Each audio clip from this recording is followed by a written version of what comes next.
I invite you to get your Bible and open to Proverbs chapter 22. Proverbs chapter 22. While you're turning there, let me mention something that I failed to give to Kyle. The Butcheries are in Georgia today. Jimmy's grandmother passed away, and her funeral is today, so that explains their absence. Been thinking about this lesson for quite some time. We have a handful of expecting mothers, and we have Bryce and Shelby's adoption of a newborn, and so there's comments all the time here about how many children we have in this congregation, and we have a lot of children that are skewed to the younger side, and so I've been thinking about this lesson for several weeks, and I want to talk this morning about some do's and don'ts with young children. Some advice to young parents as they are training their young children. I remember oftentimes hearing sermons about this subject, but it seemed like oftentimes the sermons were strictly theoretical. Biblical principles and ideas were given, but not a whole lot of practical things that were given. And so this morning I hope to give both. I also hope to have a follow-up lesson soon about some parenting principles from the Apostle Paul. I'll let you think about that for a moment, and maybe you'll see the irony of that. But hopefully that'll be in the coming weeks as well. I want to begin with a quote from one of my favorite authors, Anonymous. He said, "You can raise your kids and then later spoil your grandkids. Or you can spoil your kids and later you will raise your grandkids." And I don't know about you, but I have seen this in my life. I have seen grandparents raising their grandchildren because their children didn't make the best choices. And I know that there's all kinds of situations that can lead to something like this, but I have seen this, and I suspect that you have too.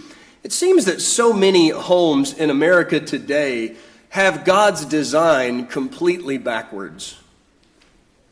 That God comes first in life, and that father and mother, and then the children.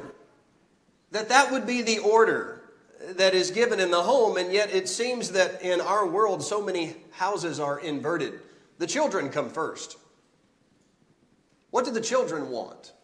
Life revolves around the children. Then the parents, and then, well, if we think about it, we'll give some thought to the Lord. Now, I know that that's not the case here. If it was, you wouldn't be here this morning. But culturally, it seems that is what is happening in so many places. And so what I want to do this morning, as I said, is to talk about some things that we should do as parents and some things that we should not do as we are training our young children. So let's start with this. We should know the difference between child control and child training. There is a major difference between those two ideas. We as parents are called to train our children, not just control the children. Sometime back, we went down to the Riverbanks Zoo down in Columbia. That was my first time to go down there. Stacy and the girls had been there a time or two before. What a great place that is. Really great zoo. If you've not been, you should go. But there was an afternoon session with the sea lions that we were interested in. They have a huge tank there, a water tank, aquarium, and the trainers of the zoo will bring out the sea lions and they'll do all kinds of tricks, and they'll throw some fish to them, and they'll get them to jump and spin and smile at the camera and all these things that they have trained those creatures to do.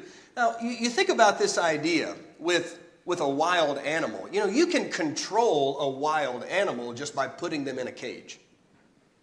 You put them in the cage, you've controlled the animal, but have you trained it? No, of course not. Training the animal would mean you have to work with it and teach it things. And you do rewards and punishments, and you teach and you train that animal to do what you want it to do. That's the training. That's not just control. Now, control comes along with the training, but there is a difference. So in Proverbs 22 and verse 6, we read, control a child so that he... Well, wait a minute. No, that's not what it says, is it? Train up a child in the way that he should go, and even when he is old, he will not depart from it. Training the child. Training guides the heart, the mind, and the body of the child. It guides them toward God and toward things that are right. But that's different from controlling the situation. So we've all seen this. We've all experienced this, I'm sure. You're at the grocery store and it's time to check out, and those wretched grocery store people, what do? Right there in front of the register, they put all that candy down low near the floor so those small people in your family can see the candy. And you've seen this. You know exactly where I'm going with this illustration. The child grabs the candy bar. Mommy, can I have this? No, you can't. But Mommy, I want this. I'm sorry. No, you can't have it. But Mom! And now it just explodes. And this is extremely embarrassing for Mom. There is a tantrum in the grocery store, and everybody is looking around all judgy, and everybody is watching, wonder what Mom's going to do here. How's she going to handle this? And so often, in order to control the situation, in order to control the child and calm the child down, Mom gives in. Just take the candy bar. Just be quiet. Please, calm down. Be quiet. Now understand, the situation has been controlled, meaning we're no longer in an embarrassing situation. But understand, training toward what is good and right has not happened. Training toward what is bad is what has just happened. We just taught the child, hey, if you scream and throw a fit, you'll get your way. If you throw a fit, Mom will give in. You controlled the situation, but you haven't trained towards good behavior. So in Proverbs chapter 29, this was the passage we had for our scripture reading this morning. Proverbs 29 and verse 15 says that there's two parts to this work of training. Proverbs 29 verse 15, the rod and reproof give wisdom. I want you to see the two elements there at the beginning of verse 15. The rod, that's the corrective form of discipline, coming in the form of a punishment. We talk about spanking. Some of you old timers remember going out and getting a switch off the bush outside. The rod, that's the corrective discipline. But then it also mentions reproof. That's the instructive discipline, the verbal discipline. And I want you to notice that it's the rod and reproof. It's both of those elements working together that give wisdom. So often when we talk about child training and discipline, we only think about the spanking element of it. We think about the rod, the corrective nature of that kind of discipline. But understand, that's only part of it. Discipline. It comes from the word disciple, discipling a child, teaching a child. And so there is the rod and reproof that we need to utilize. And when we do this, verse 17 says, correct your son and he will give you comfort. He will also delight your soul. What a joy it is to have children who obey mom and dad, who follow mom and dad's instructions, who have received the training that parents have given. There's joy, there's delight in such children. But when children, as verse 15 says, get their own way, it brings shame to their mother. So do understand the difference between child control and child training. Now let's follow that up with this. We should teach our children to respect parental authority. To respect parental authority. This is where their respect for authority at large begins. If we want children in our society to respect other authoritative figures in their lives, other adults, maybe law enforcement officers, educators, bosses, and employers, if we want them to respect others, and ultimately if we want them to respect God, their heavenly Father, we have to begin teaching them parental authority at home. I'm going to Isaiah chapter 3. And while you're turning to Isaiah 3, let me give you a little bit of context. Isaiah has been rebuking the people for their sin and their wickedness, and he's been telling them about God's judgment that is going to come if they persist in their rebellion. And Isaiah 3 gives us a glimpse of that judgment. The Lord through Isaiah says, if you persist in these rebellious ways, here's what's going to happen. God's going to reverse everything from the way that it ought to be. He's going to turn your world upside down. That's how we would say it, okay? Now in Isaiah chapter 3, look at verse 4. And I will make mere boys their princes, and capricious children will rule over them. Now, that's not the way things are supposed to be, right? The children are not the ones that are supposed to be in charge. And so Isaiah says, I'm going to flip this order on its head, and then you're really going to suffer. When this is what happens, you're going to suffer. So in verse 5, and the people will be oppressed, each one by his neighbor, and each one by another. The youth will storm against the elder, and the inferior against the honorable. Do you see the backwards nature of those things that Isaiah gives? Children are not supposed to be in charge. The young are not supposed to rise up against the old. The inferior are not supposed to rise up against the honorable. But that's what Isaiah says is going to happen when God turns their world upside down. But I do think it's interesting that Isaiah says something about the order here of what is supposed to be. Adults should be the ones who rule over children, but not when this order is backwards and God's judgment comes. You're familiar with Ephesians 6 and verse 1. Children, obey your parents in the Lord, for this is right. It's the right thing for children to obey their parents. But in America, this verse today reads, parents, obey your children, for this is easier. And we have got to reclaim Ephesians 6 and verse 1. In the short term, it's easier to let the children rule the parents, but in the long term, it is not. You parents of young children, I want you to think about the ways that our culture, our television, movies, and peers are constantly undermining parental authority. I want you to think about the movies that your kids and my kids watch, okay? Let's think about Disney movies, okay? I'm going to throw out a few because I want to get the attention of the kids here. Let's talk about Frozen and Elsa. Let it go, right?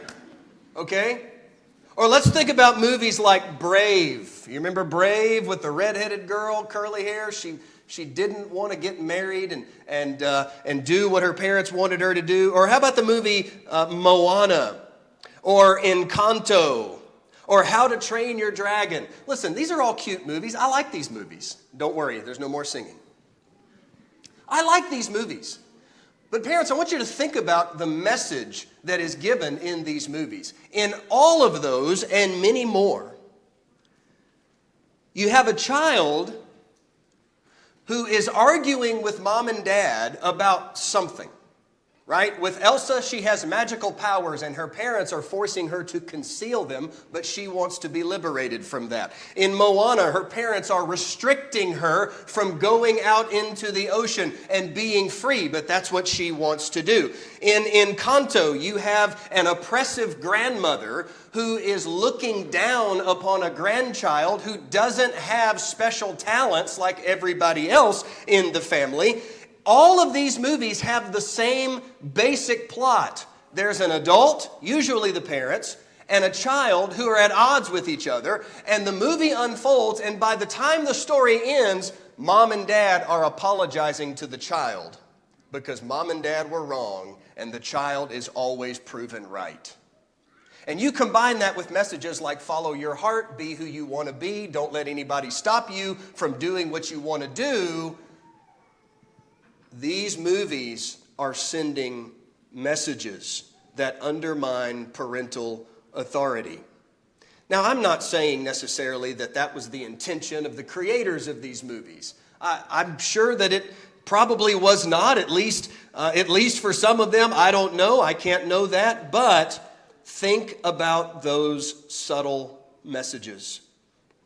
As our kids get older, it's not the Disney movies that have as much effect on this. It really becomes more things like social media and the peer group of our children. As our kids get older, they are pulled more and more towards peer authority as opposed to parental authority. And so kids will be disrespectful towards their parents in order to be accepted by their peers. So to counteract this, start at a young age and cultivate the kind of relationship with your children so that they desire your approval above peer approval. That they actually want to know, what does mom and dad think about this? What should I do in this situation? I need to talk to my parents. That's the kind of relationship that you want with your teenager. But understand, you can't wait until they're teenagers to develop that kind of a bond. It begins when they're small. I'm going to Luke chapter 23. Daniel's talk around the table this morning about Pilate laid so much groundwork for me, and I appreciate that, Daniel.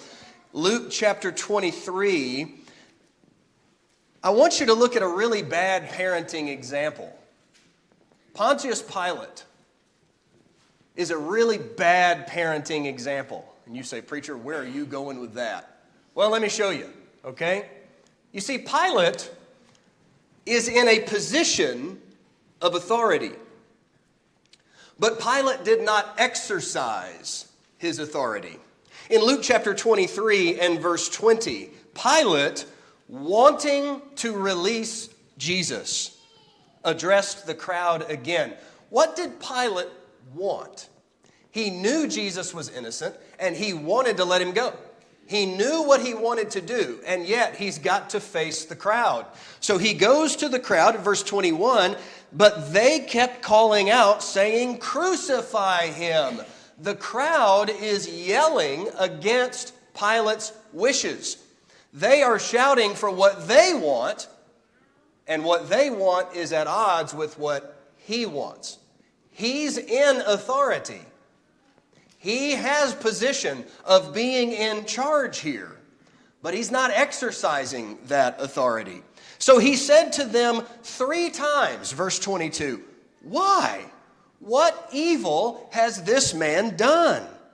I have found in him no guilt demanding death. Why do you want me to kill him? He hasn't done anything deserving of that. And he has said this to them 3 times. But the crowd becomes even more raucous. Verse 23, they were insistent with loud voices, asking that he be crucified, and their voices began to prevail. Can we go back to the child in the grocery store with the candy illustration? Do you see that here? Pilate goes to the crowd, knowing what he wants, and he has good reasons for wanting what he wants. But he says to the crowd 3 times, you shouldn't do this. This is not the right thing to do. I really wish you would reconsider. The crowd just continues getting worse and angrier and louder. And finally, verse 24, Pilate pronounced sentence that their demands be granted. He gave in. He caved to the wishes of the crowd. So what I want us to take from this, parents, is that we are in a position of authority by virtue of the fact that we are the adults. We are the ones who are in control. And yet, just because we have the position of authority doesn't mean that we always exercise that authority properly, right? And I know we all look back at times with our children where we say, I should have handled that differently. I should have done differently about this. But let's not do what Pilate does. He's losing control of the situation. He's in no position.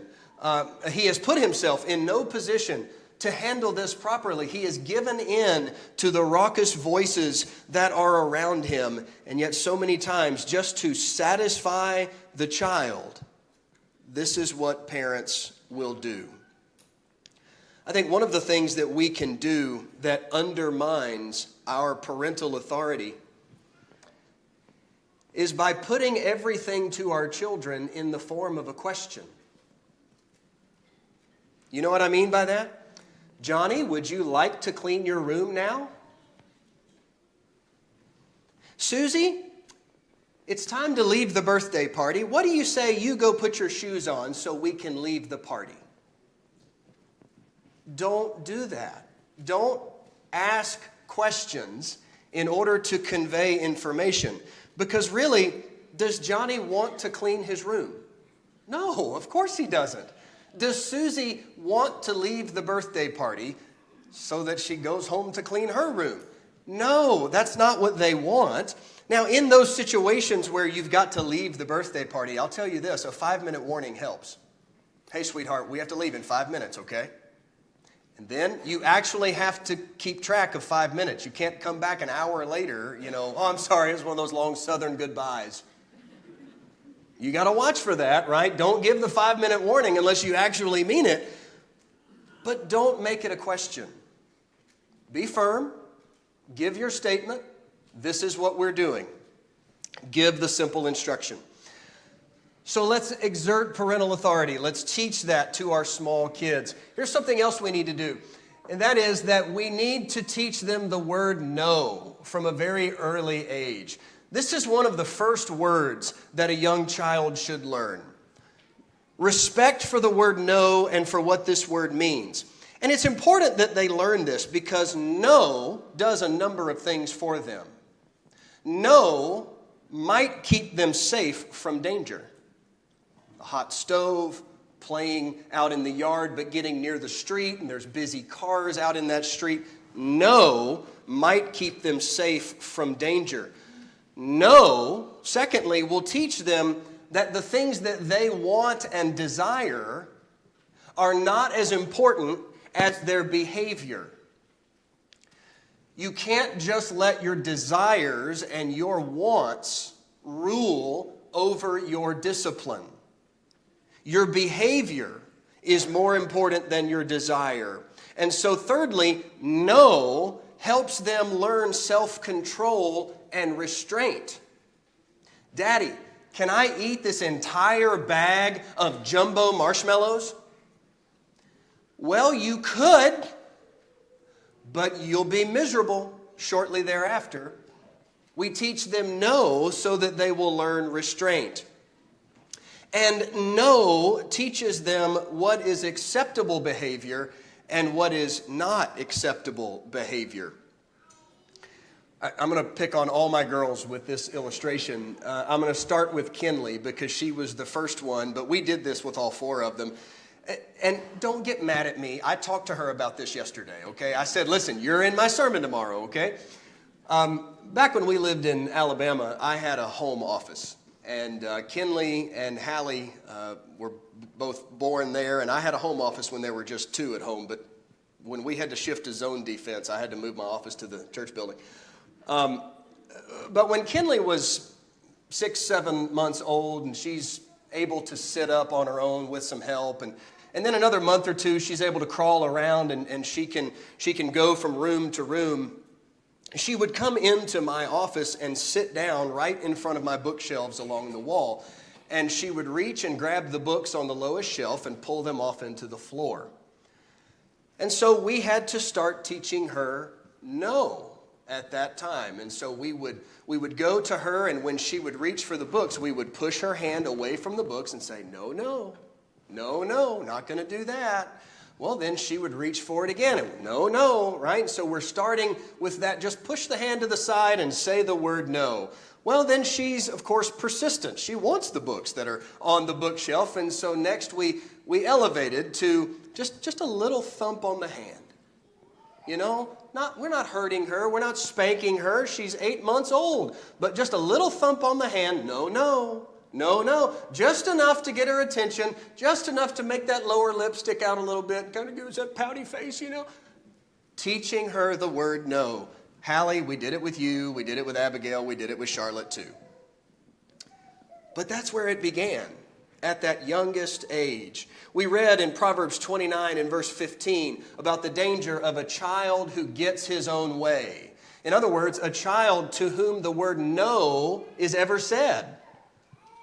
And Proverbs says that that's a grief to a parent. I want to go to 1 Kings chapter 1. 1 Kings chapter 1.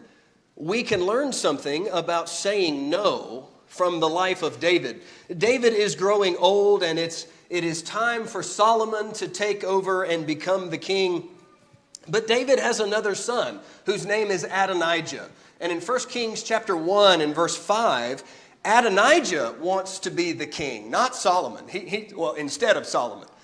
And Adonijah in verse 5, 1 Kings chapter 1, Adonijah exalted himself, saying, I will be the king. And so he prepared for himself chariots and horsemen with 50 men to run before him. I want you to notice verse 6. His father, David, had never crossed him or grieved him at any time by asking, why did you do this? And Adonijah was also a very handsome man. And so Adonijah really has a couple of things that are working against him here. He's a handsome and attractive man, and so he uses that to his advantage when he becomes an adult. But even more importantly than that, his father David did not say the word no to him. His father never pained him by asking him, why are you doing this? You need to stop doing this. And so respect for parental authority and for the word no will go a long way towards avoiding future battles. One of the hard things to do as young parents is to think about, where do we want to be far down the road? What kinds of values do I want my sweet, precious 6-month-old boy to have 12, 14, 18, 20 years from now? It's hard for us to project when we're in the midst of the diapers and the feedings and the hours of sleepless nights and so forth. It's hard to think about what we want down the road, but really we have to do that. We have to be able to think about that, because I want us to understand on a very practical level that the values that we want our children to have later in life, we have to begin planting those seeds when the ground is freshly tilled. We have to plant those seeds when they're very young in life. And so for those of us who have young girls, the time to teach them about modesty in their dress is not when they're 15. You teach them about that when they're 4. You start planting those seeds when they're very young. The time to teach boys about hard work and diligence is not when they're teenagers playing video games endlessly and pursuing laziness, because that's all that they know and all that they want. We have to plant certain seeds early in life. So let's get our first and our only don't. Don't demand perfection or expect the impossible from children. We need to understand that there is a certain ability level that corresponds with age and maturity. In Colossians chapter 3 and in verse 21, the Apostle Paul said, "Fathers, do not exasperate your children so that they do not lose heart." We have to allow room for mistakes and growth. And I think it's important along this line that when we think about our small children, that we differentiate between mistakes and disobedience. Differentiate between simple mistakes and defiance. Those are very different things. We don't punish mistakes. We don't spank our toddler for spilling their sippy cup of milk. Spilled milk is an accident. That's not something to punish. You punish defiance. You punish disobedience. You punish the child when you have just said to them, "Hey, Junior, don't touch that." And Junior looks you dead in the eyes and goes, that's defiance. That's what you punish. You don't punish simple mistakes. Demanding perfection from them. Expecting that a toddler is going to be able to go through their toddler years and never knock over their bowl of cereal. That's not a reasonable expectation. That's not a fair expectation. Demanding perfection, getting angry, yelling at them when they make a mistake. Paul says in Colossians 3:21 that it will cause the children to lose heart. By expecting the impossible from them, it's going to create bitterness within the child. It's going to frustrate the child. It leaves no room for grace for the child. They feel that they can never measure up, that they will never gain mom or dad's approval. If they never hear you say, "I'm proud of you," if they never hear you say, "It's okay, I know you didn't mean to do that. Daddy makes mistakes too." If they never hear those kinds of things, it has serious negative effects on your relationship. So we want to have fair and reasonable expectations. It's not reasonable to expect a child when they're potty training to never have an accident and pee in the living room. That's not reasonable. It's not reasonable to expect a toddler to sit silently still for 4 hours. It is fair to expect obedience and age-appropriate abilities. You know, generally speaking, and I think this is true of life, not just parenting, but generally speaking, we will get what we expect to get from our children. If I expect bad behavior, tantrums, and yelling, and dishonesty, if that's what I'm expecting from them, that's what I'm going to get from them. It's the biblical principle of reaping what we sow. Now, I know we're not sowing those things, as in we're not encouraging those things. I get that. But the expectation sows seeds as well. You say, "Well, I could just never take my kids to a restaurant. They don't know how to behave." I hear parents say that. When I talk to people in the community and say, "Oh, we can't go out in public. My kids don't know how to behave." That's the expectation that has been given. What you need to do is train the child to know how to behave in public. And you can only do that by giving them opportunities to receive that training.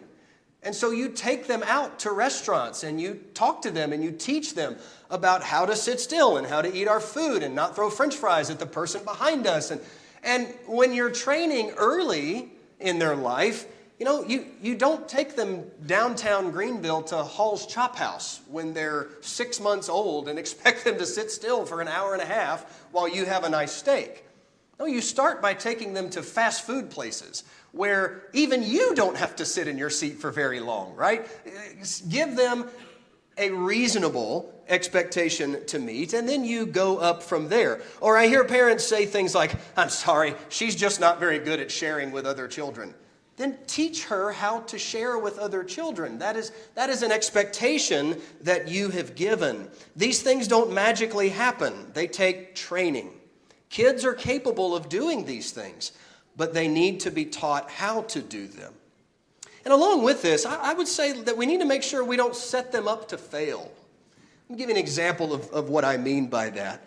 When I have fair expectations of the children, I can't do something that's actually going to work against me and set them up for failure. So let me give you an example that I did just recently. I failed in this. And I didn't obviously intend to, but I just wasn't thinking about it. No parent wants their children to get, crayons or markers and color on surfaces that should not be colored on, right? So sometime back, we were given a whiteboard, a dry erase board, and I made a mistake. We wanted this whiteboard, but I didn't have time to hang it, okay? I was in a rush, had some other things going on, so I carried the whiteboard upstairs to the playroom, and I just set it in the floor and leaned it up against the wall. And of course, what are kids going to do when they have access to a whiteboard? Well, they're going to go get the markers and dry erase markers, and they're going to write on the whiteboard. That was great. 99% of the writing was on the whiteboard. I was thankful for that. But when you erase, right, that eraser gets some of that ink on there, and guess what? Our brand new carpet that we had just put upstairs had red stains on it from where red marker. I walked upstairs and I saw that and I went, Ben, you dummy. I set them up that was my fault. And I knew it was because in my haste to get out the door and go do something else, I put that marker board there. That was my fault. And so I didn't go and berate the children over that. I just went to Stacy and I said, where's the carpet cleaner? And she said, you big dummy, it's in the laundry room. No, she didn't say that. I'm just kidding. If you have a beautiful vase that contains great grandma Ruby's cremated remains, don't leave that vase sitting on the floor, okay? Don't set the crawling toddler up for failure. Put it up out of the way. Don't set them up to fail. That's just going to frustrate you, and it's going to discourage them. Now, here's the final thing that I want us to think about. Final thing that we should do as parents that I think we forget about. We forget about it because we're parents. We forget about it because we're adults. And that is that we ought to have fun and play with our small kids. Kids need to be kids. They need to use their imagination. They need to go outside and play and run and frolic and climb trees and fall out of trees and rub dirt on it when they fall out of trees. That's what kids need to do. And parents, it's so easy for us to forget that there is joy in family life. So let's go back to Proverbs. I want to go to chapter 5. Proverbs chapter 5. This is a passage about marriage. And then in just a moment, we'll look at one about parenting. But Proverbs 5 and verse 18 gives instruction to men, and it says, rejoice in the wife of your youth. Find joy in your marriage. Now go to Proverbs 23. Proverbs 23, verse 24.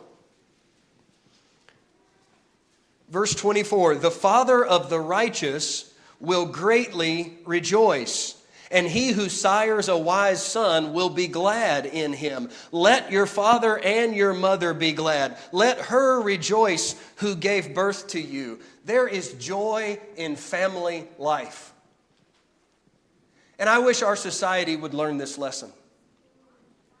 We have been promoting anti-family life for decades in our culture. And I wish we would get back to understanding that there is much to rejoice in marriage and in parenting. Let little kids play and laugh, but parents, you play and laugh too.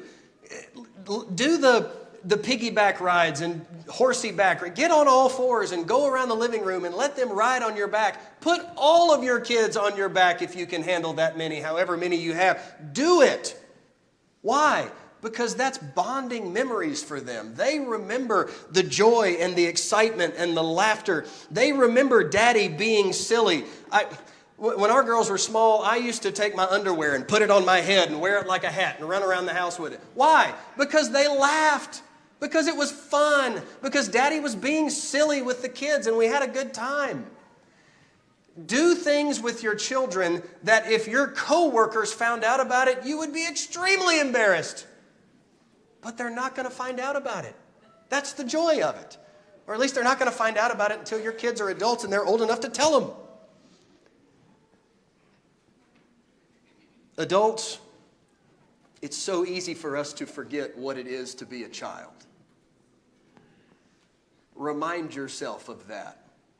So when you come home from work and little Johnny wants to climb on your back and wrestle in the floor, do it. When you get home and Susie wants to paint your nails, let her do it. I have told my girls from the time they even knew what fingernail painting is, you can paint Daddy's toenails anytime you want, but never his fingernails. Listen, I'll take my shoes and socks off and let them go to town because I can put socks and shoes back on and none of you will ever know about it. If you could see my toes right now, no, I'm kidding. They're clear now. But there have been many sermons preached behind this pulpit where my toes were all kinds of colors. Have fun and be silly. When our kids are small, we have to start when they're small. Start early. We need to be consistent. Training for a marathon, training to run a marathon of 26.2 miles, that's not something you can just hop out of the bed and do. You have to train, and that takes weeks and months. It takes time and diligence. Training our children for their lifetime is the same kind of enterprise. We have to train them, and it begins when they're small. And I am so thankful that we serve a Father in heaven who is patient with me and who through his word and through wonderful people such as yourselves has trained me and made me into what he wants me to be. And he's still working on me. He's still changing me. But a work that he began long ago is something that he is perfecting more and more as we follow his word. So what about you today? Are you thankful that you have this same Father in heaven who is training you and shaping you and helping you become what he wants you to be in his Son, Jesus Christ? Can we help you this morning in some way? You need to obey the gospel, or you need to come back to the Lord. We want to help you with that. We invite you. Come now as we stand and sing.